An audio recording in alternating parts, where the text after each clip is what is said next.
As far as I'm concerned, as long as that same respect and recognition is not shown toward every one of our people in this country, it doesn't exist for me. And during the few moments that we have left, we want to have just an off-the-cuff chat between you and me. Us. We want to talk right down to earth in a language that everybody here can easily understand.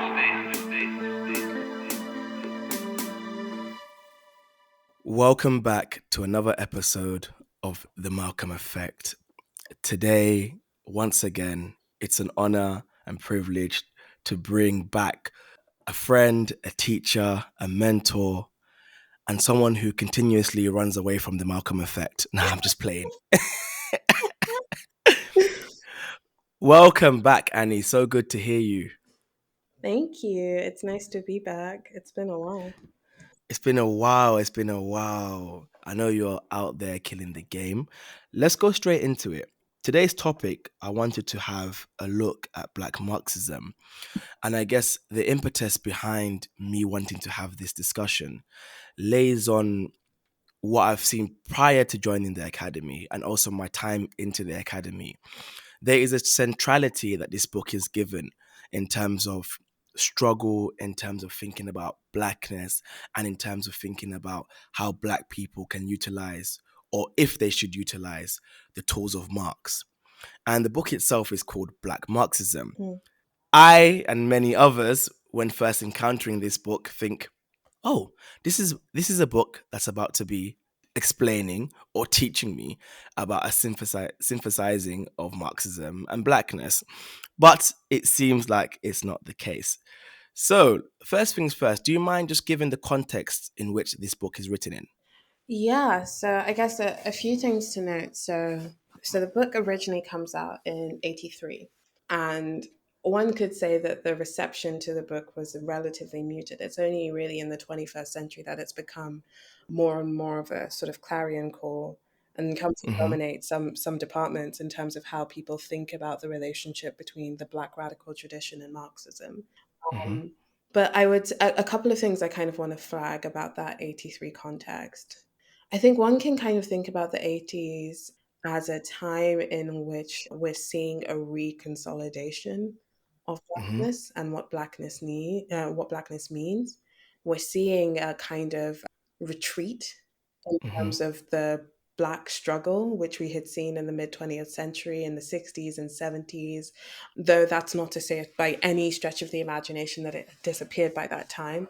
But also, we're beginning to see a kind of radical reorganization in the terms in which people think about Blackness. So, a lot of my research focuses on that kind of transition throughout the 20th century into the 21st century of thinking about Blackness as a political or relational phenomenon Mm-hmm. in the mid 20th century, which drives a lot of the anti imperialist movements, which drives, for example, the kind of underpinning core of the relationship to the Panthers, between the Panthers and Marxist Leninism. And in that kind of frame, Blackness is like a structural position. It's a position by which a group of people are assigned particular forms of labor or non labor, Yeah. in the sense like identified as surplus populations and policed on that basis.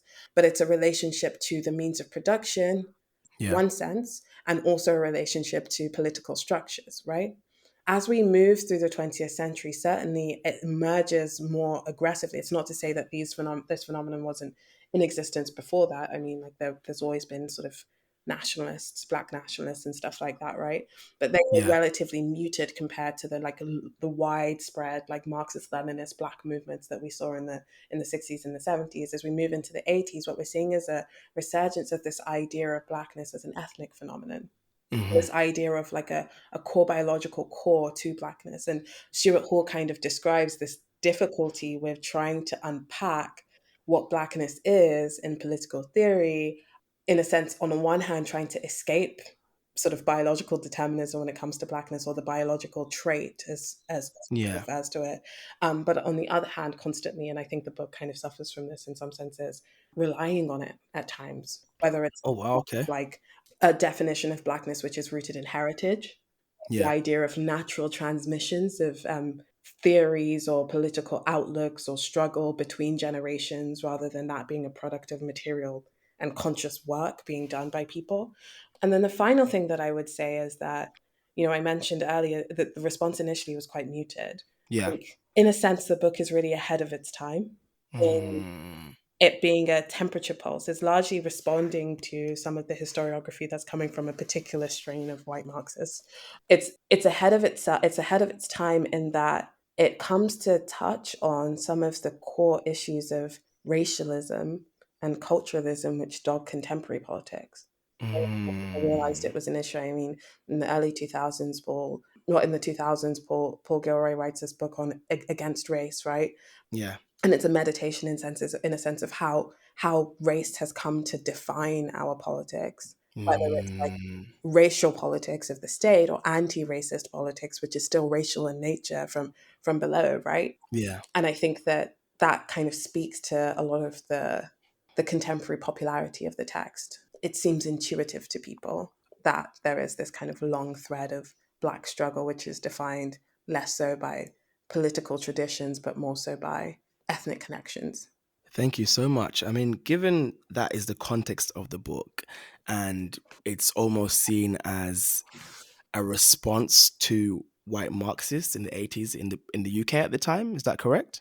Yeah, I mean, he spent quite a lot of time in the UK while he was writing it. Okay. He does have like quite a wide lens in terms of.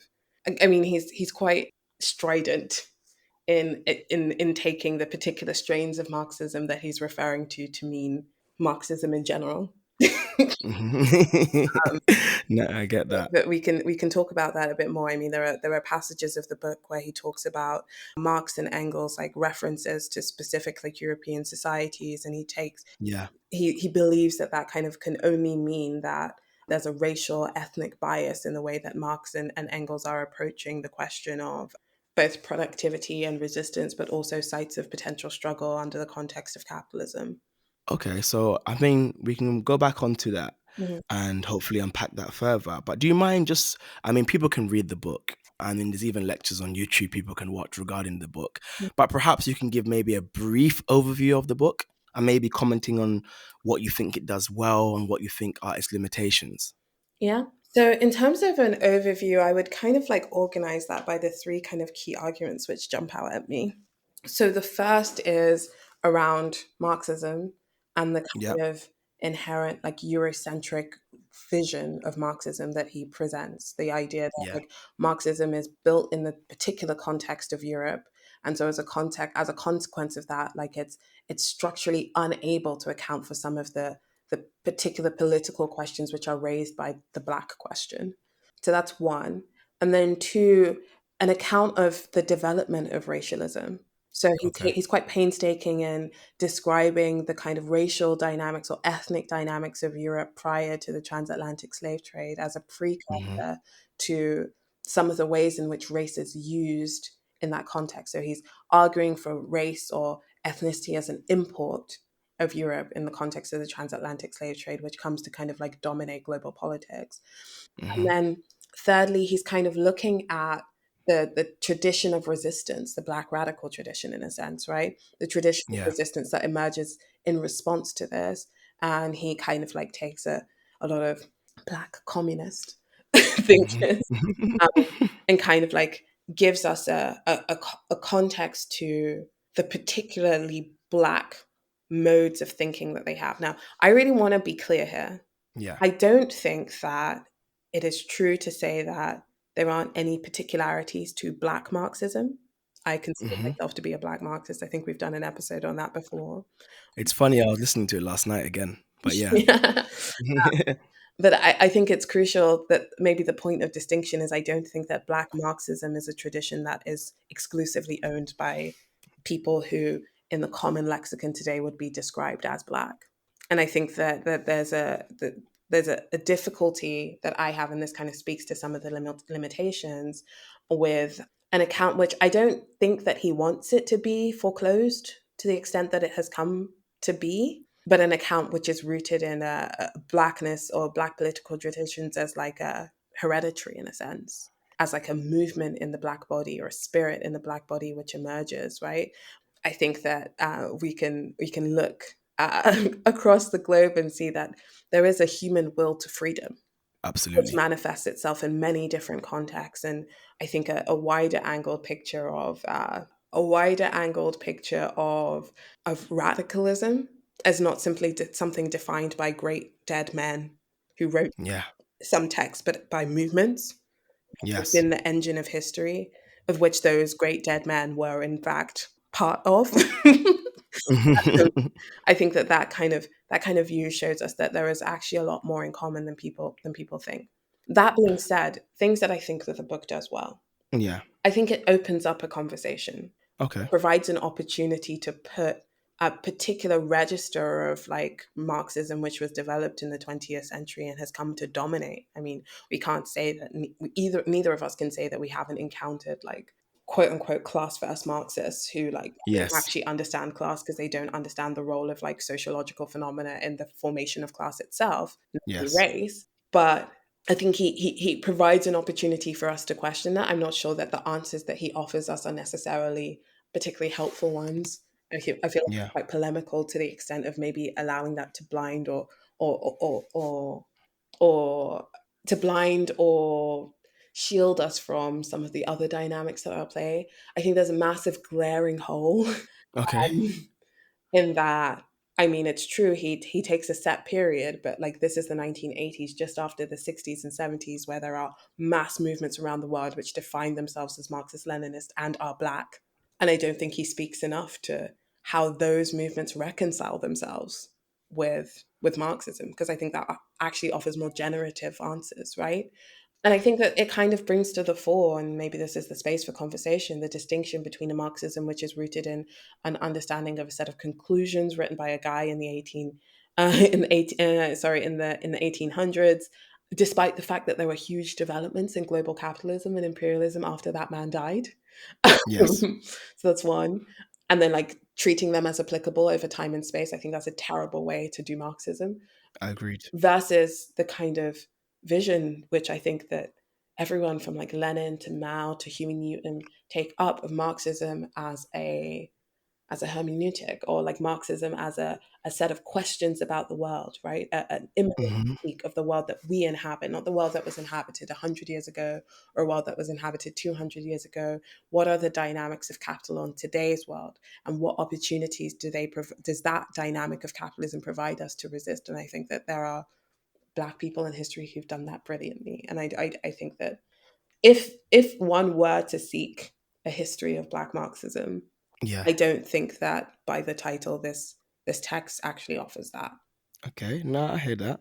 So, I mean, we've spoken about what you think it does well and what you think are some of its issues and limitations. I kind of want to probe more into what else are some of the issues that you feel, but I also want to couple that with why do you think it has the position it has? To borrow a phrase, Marx's phrase, I think he's bending the stick, He's what? Sorry. bending the stick a bit. Okay. I mean, I don't think Robinson is as dogmatic as the book would indicate, but I do think that showing highlighting a particular version of Marxist theory and how that version is like structurally incapable of actually providing real answers to a world in which imperialism dominates is an important feat. I think that's part of the reason we get to the position that we do. But I think that the position needn't be so dogmatically opposed or like accusatory Yes. in nature. I'll give one example of this. So in the text, Robinson kind of speaks of the Eurocentric focus of like Marx and Engels in developing Marxist theory and their understanding of class and their understanding of the dynamics between states, and also crucially on the question of nationalism. The problem, however, is when Robinson is talking about the conditions for the transatlantic slave trade, almost the entirety of his discussion of that is focused on dynamics within Europe. And there's very little discussion, for example, of the dynamics within the African continent which actually enabled, crucially, a technology which was not something from outside imposed upon Africans of different, Yes.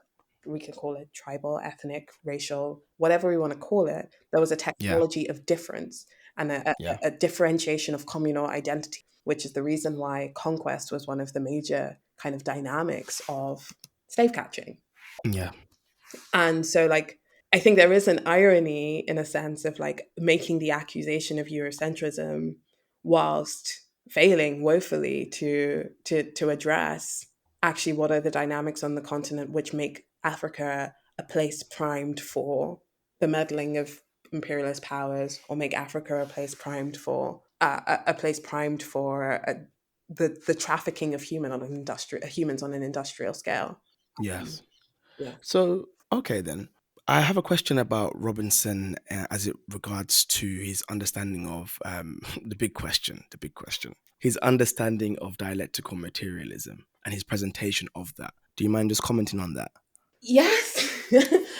I think that I don't know if you've seen that discussion between Robin Kelly talks about how historical materialism has outlived its use, but Yes. dialectics are always important. I think that the issue is that if you go back to Marx, like in the preface, and you work through some of the claims that he's making, specifically the claims that he's making about the function of history and the specificity of history Hmm. in the capitalist period. In fact, it seems to me to be the case that the dichotomy that Robinson is trying to draw in his like articulation of dialectical materialism as opposed to like the historical materialism of Marxism is a bit misplaced.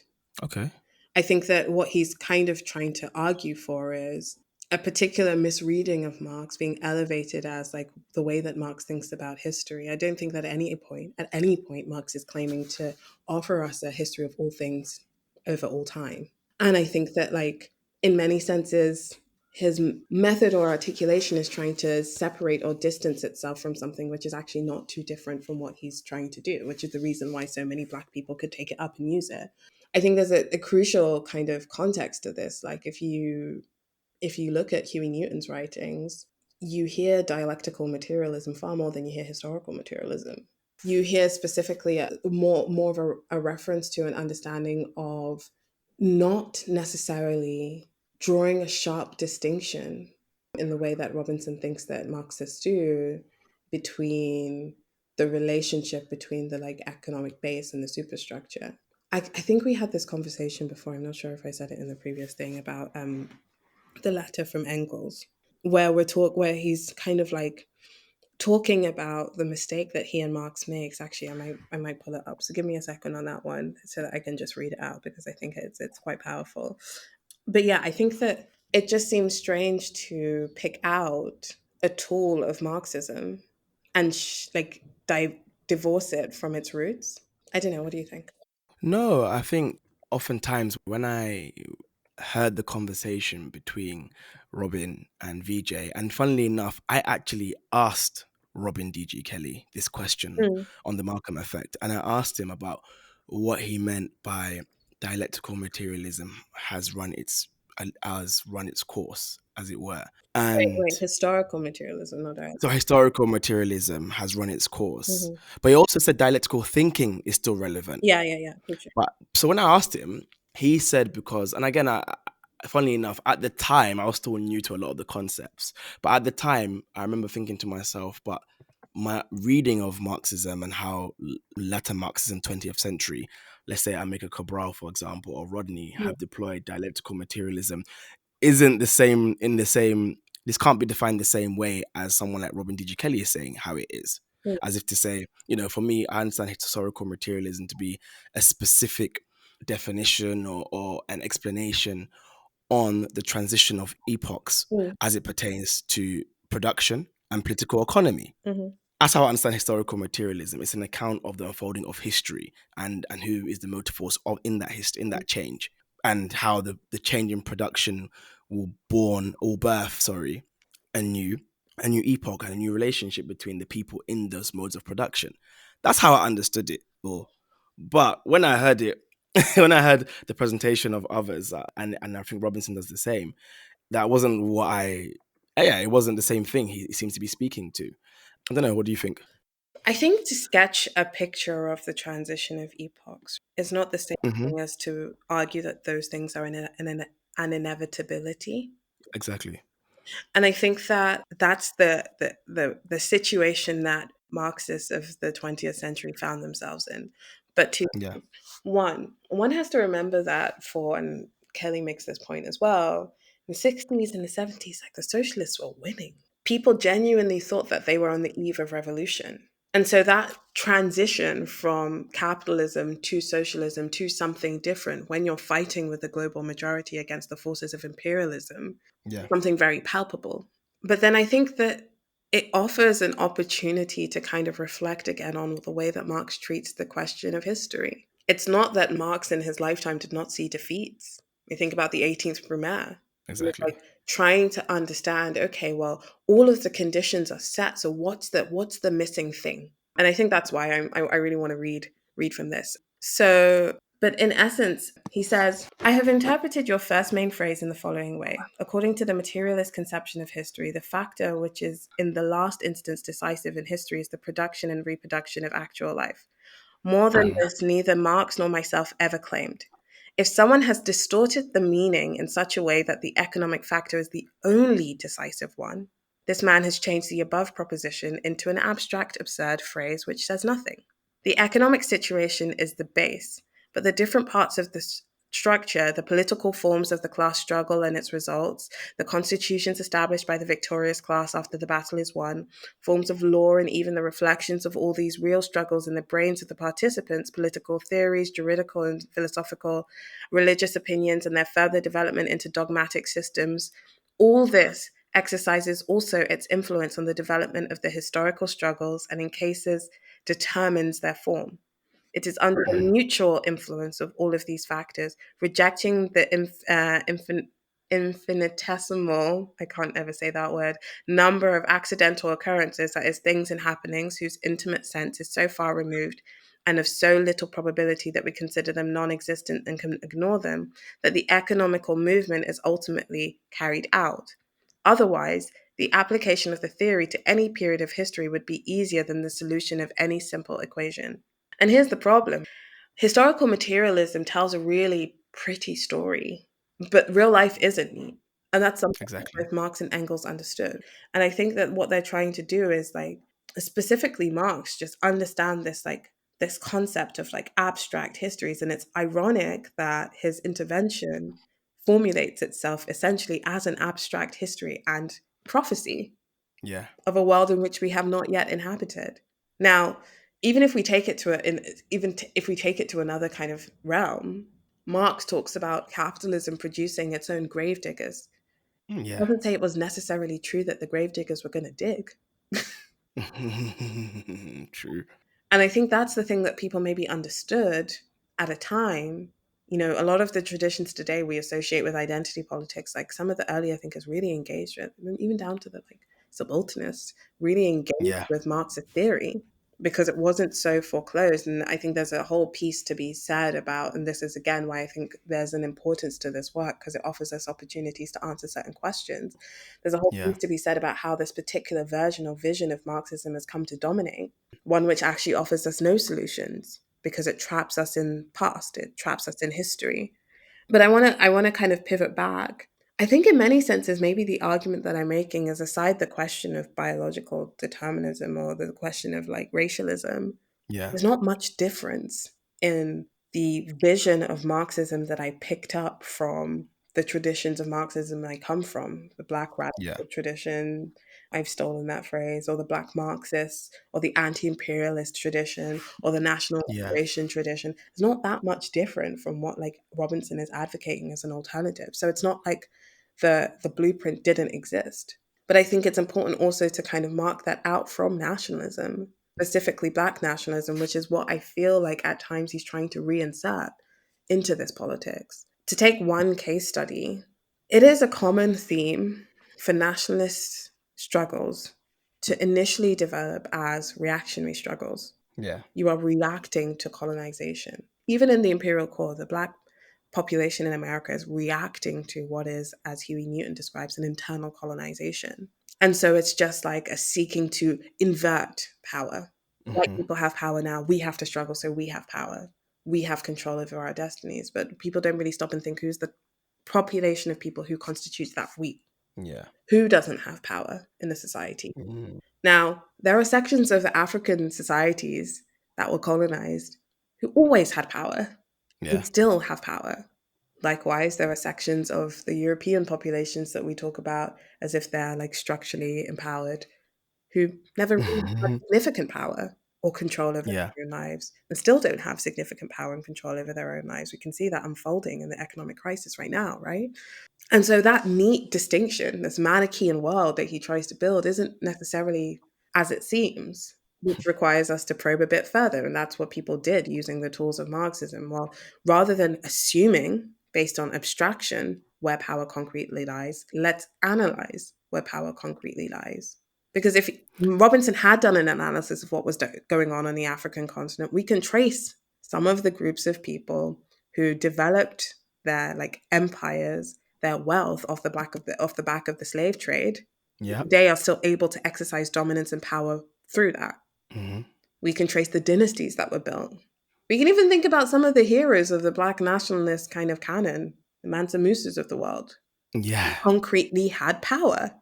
And so it gives us a much more tricky tale than like Black population who's oppressed and dominated by the slave trade and therefore like develops resistance to human beings in different parts of the world, dominated in different ways, Yes.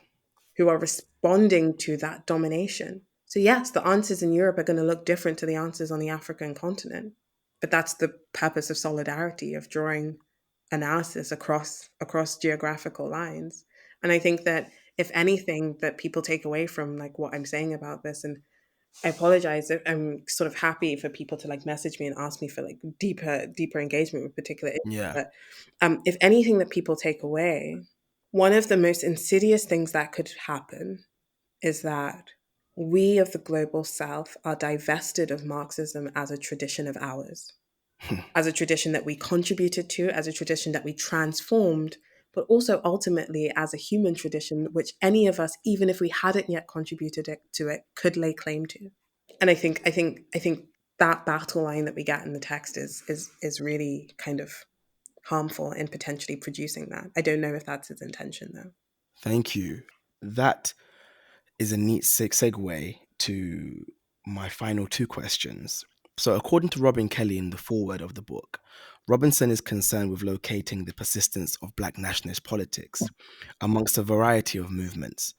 And once, quote, and once we understand how to define ourselves in terms of this collective identity, Robinson implies, then perhaps we can understand the persistence of nationalism and various forms of race consciousness, which have never been fully contained under the limited rubric of nationalism.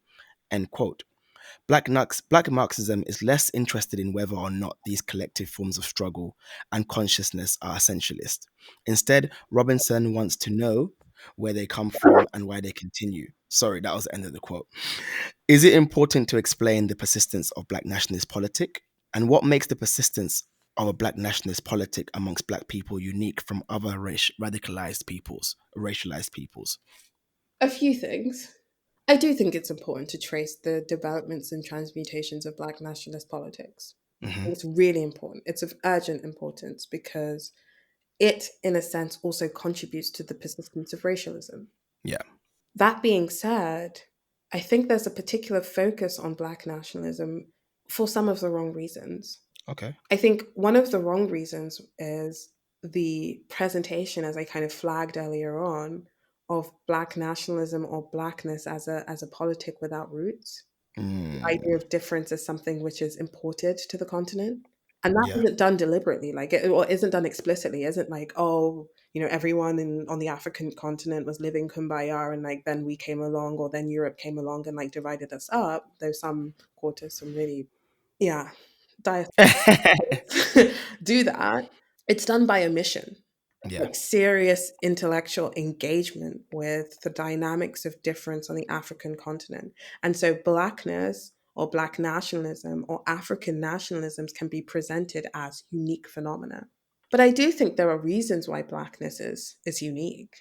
Even if we go back to Carmichael's Black Power speech, Yeah. blackness is unique because it's a vantage point, or at least it was a vantage point. The coherence of it today is much more difficult to pin down, right? Because Yeah.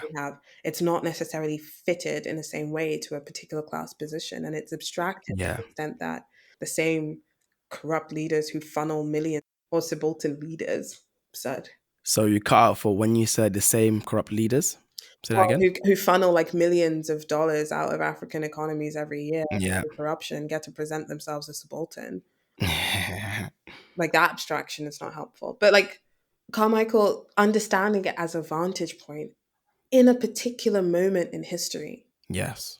There was a particular moment in the 60s and 70s, buttressed by waves of migration from the Caribbean outwards. I Yeah. think that CLR James is invaluable on this phenomenon, and the like particularities of like thinking that are some like the particularities of thinking that are made possible by the Caribbean experience of the layering of the transatlantic slave trade and colonization. So there's this way of thinking which spreads across the globe, which brings into coherence a mutual recognition of conditions.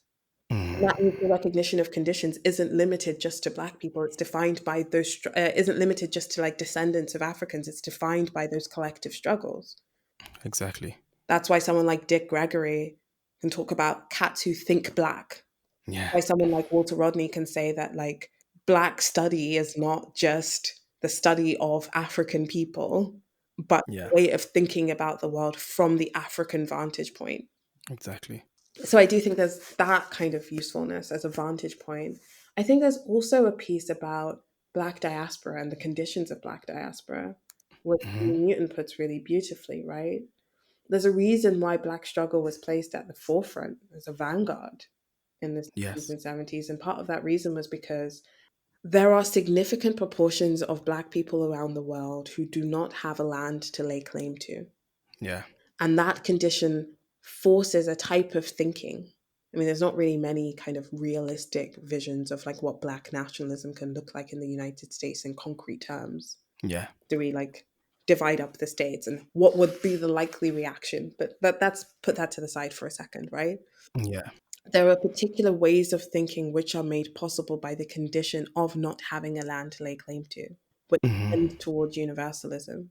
That's, for example, the reason why thinking about the Jewish political canon Yeah. has a really big resonance. And if you look at the greats, like there's constantly a discussion between Jewish thought and Black thought Yeah. as two diasporic peoples. And I think for that reason there's a particularity to Black nationalism which is worthy of discussion, but I just very rarely think the right questions are being asked of Black nationalism. I think that yes, you can sideline the question of you can sideline the question of whether or not it's essentialist for a second. It's still important to think about whether or not it's essentialist to be able to understand whether or not it will move us beyond our contemporary condition. But addressing the question of its persistence requires study and understanding of how it relates to the world and its social theory, its theory of change. And Yeah. there's a reason why the Panthers would call them pork chop nationalists, because reality is there's not much more that we can get from it. Wow. Thank you. And I guess finally, this is something that people hotly contest. But in your reading of Black Marxism, could a reading of Marxism lead one to believe that Cedric Robinson is a race essentialist? I think a lot of people who read Black Marxism come out with unconscious ways of thinking in racial essentialism. Okay. I think that there are few ways of characterizing Marxism as a white or Eurocentric mode of thinking which do not require some inherent racial essentialism. Do I think that that's the like limit of Robinson's thinking? No. Yeah. But do I think that like Black Marxism as a standalone text can produce that? Yes. But I want to Okay. really kind of hammer home this particular point. And I think it's kind of it's tied to the quote from Kelly, right? Where like Kelly's Yeah. like he's not interested if it's essentialist or not. I think that's a Yeah. really important question that failing to answer actually produces essentialism. But I really want to hammer home this. Like I said at the top, like when we're thinking about the 1980s, bearing in mind it's the 1980s that we get the transition from Black as a dominant language of speaking about Black Americans or Afro Americans to African Americans, Yeah. where we're witnessing in real time huge flux in the internal dynamics of Blackness. But Blackness is a language which by that point had become so ingrained in the kind of political zeitgeist that like people were scrambling for ways to allow it to retain its coherence. Yes. So in many ways, like it's not like Robinson is like somebody who comes from the outside and sees like a bunch of people thinking, and crucially, like I think the British context of this, the fact that Robinson was in Britain in the early 80s, like late 70s, early 80s, where we're actually witnessing some of the initial kind of breakdown of Black Yeah. Asian solidarity, Afro Asian solidarity. But and on the basis of some quite essentialist racial arguments, right? And also funded and structured by like the state, Yeah. Absolutely. right? Which leads people to think increasingly in ethnic and nationalistic terms. But I want to say that Robinson is a product of the time in which he's writing in, even Hmm. if that product is not, even if that the dynamics at the time were not immediately obvious to people. Yeah. And I think that that dynamic bore fruit. So, for example, the fact that there was a relatively muted response to Black Marxism when it first came on the scene versus like after the 2000 reissue, and certainly in the last 10 years, how many more people are reading and engaging with Black Marxism. It means to say that Robinson didn't produce this moment, Yes. but he has relevance to this moment because he's speaking to this moment and to people's intuitions in this moment and to the way that we're Mm. formed as racial subjects in this moment with an instinct towards biological determinism. We will leave it there. So, I will. No, thank you. That I will leave Annie's socials in the description of the episode. I'll also leave the letter she read out by Engels. And also, by the time this comes out, there will be, I believe, mid November. But please check out A's for Activism. We will be doing a reading of Black Marxism led by our friend and comrade Deej. And I hope Annie can make it as well. Until next time, peace out.